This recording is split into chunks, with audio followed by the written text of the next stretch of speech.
आहा, किती मस्त टम्म आणि खुसखुशीत पुरी दिसते आहे। ही पुरी बनवली आहे मी मटारापासून। तर ही पुरी कशी बनवायची ते आता आपण बघूया। इथे मी 1 कप म्हणजेच 1 वाटी मटार घेतलेले आहे की जो मी फ्रीजर मध्ये स्टोर करून ठेवलेला होता। हा मटार एका मिक्सरच्या भांड्यात घेऊया। इथे मटार वाटताना त्यामध्ये मी घालते आहे आल्याचे तुकडे आणि मिरच्यांचे तुकडे आणि कोथिंबीर। आता सर्व जिन्नस मिक्सरला चांगले बारीक वाटून घ्यायचे आहेत। इथे मटार वाटताना मी 2 ते 3 चमचे फक्त पाणी वापरलं होतं आणि मटाराची ही छान पेस्ट करून घेतलेली एका बाउल मध्ये काढून घेऊया। आता या पेस्ट मध्ये मी 2 चमचे बारीक रवा घातलेला आहे, 2 चमचे बेसन पीठ म्हणजे हरभरा डाळीचं पीठ, धण्याची पावडर, चवीप्रमाणे मीठ, लाल मिरची पावडर, थोडासा चाट मसाला आणि आता इथे मी हातावरती ओवा घेतलेला आहे आणि आता तो चुरून घालूया। पुरीला ओव्याचा छान वास लागतो आणि पचनासाठी पण ओवा चांगला आहे। आता हे सर्व जिन्नस व्यवस्थित मिक्स करून घ्यायचे आहेत। इथे मी मिक्सरचं भांडं धुवून त्याचं पाणी पण घातलेलं आहे। आता ह्या मिश्रणामध्ये आता गव्हाचं पीठ घालायचं आहे। इथे मी आता 1 कप म्हणजेच 1 वाटी गव्हाचं पीठ घालून घेतलेलं आहे। त्याचबरोबर मी अजून थोडं पीठ म्हणजे अर्धी वाटी पीठ घालते आहे आणि आता जसं लागेल तसं पीठ घालायचं आहे। आता मटाराची पेस्ट आणि गव्हाचं पीठ एकत्र करून चांगला घट्ट गोळा बनवायचा आहे।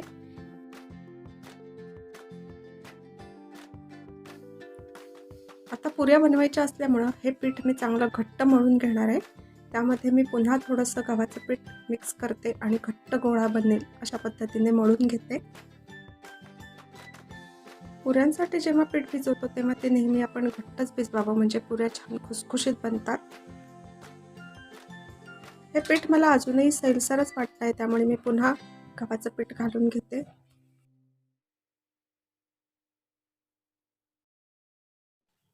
इथे मी पुन्हा थोडंसं पीठ घातलेलं आहे। मला इथे 1 कप मटारासाठी 2 कप गव्हाचं पीठ लागलेलं आहे। आता या पिठाचा चांगला घट्ट गोळा बनलाय। त्यावरती आता थोडंसं मी चमचाभर तेल घालते आणि हे पीठ सारखं करून झाकून ठेवून देते।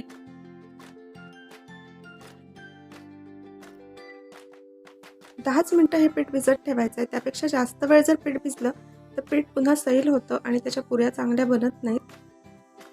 आता या पिठाचे काही मी मोठे बॉल बनवून घेते आणि ते लाटून त्याच्या पुऱ्या बनवायच्या आहेत।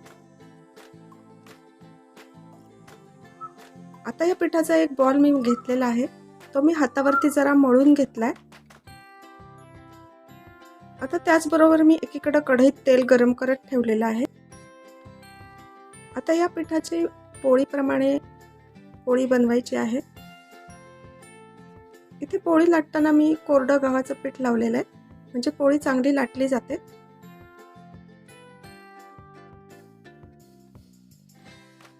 इथे पुरी कट करायला मी एक माझ्याकडे प्लास्टिकचा डबा होता तो घेतलेला आहे।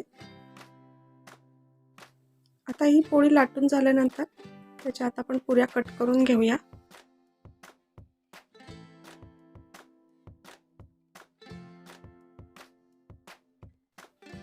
अशा प्रकारे आता मी ह्या 4 पुऱ्या बनवल्या आहेत। तर मी अशाच अजून पुऱ्या बनवून घेते आणि त्या पुऱ्या लगेच मी तळून घेणार आहे।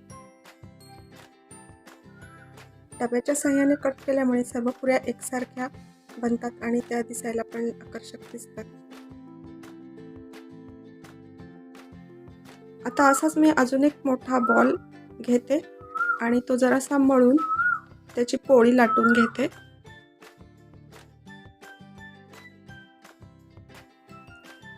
इथे आता गव्हाचं पीठ लावून मी पोळी लाटते।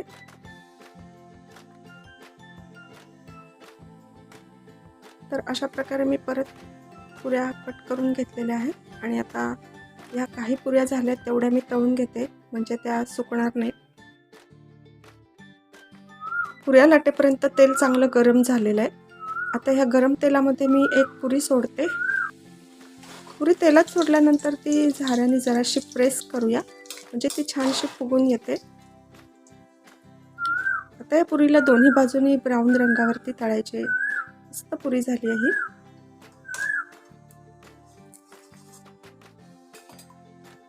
आता ही पुरी मी काढून घेते.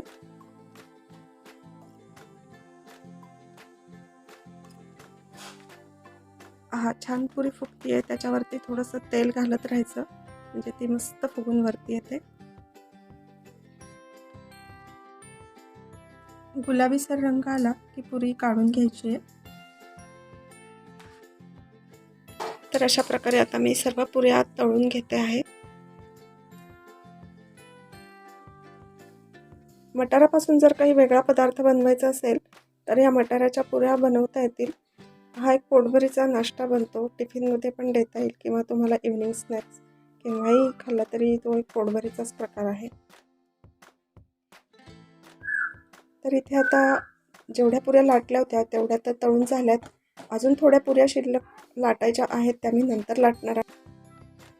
या पुऱ्यांच्या बरोबर मी एक तोंडी लावणं किंवा चटणी म्हणता येईल ते बनवते आहे. त्याच्यासाठी एका भांड्यामध्ये मी 3 चमचे दही घेतलेलं आहे. दही जास्त आंबट नसावं. हे दही चांगलं फेटून घ्यायचं आहे. चटणी अगदी 10 मिनिटात बनवून होते. तुम्ही जर ही चटणी एकदा बनवलीत ना तर वरचेवर बनवाल.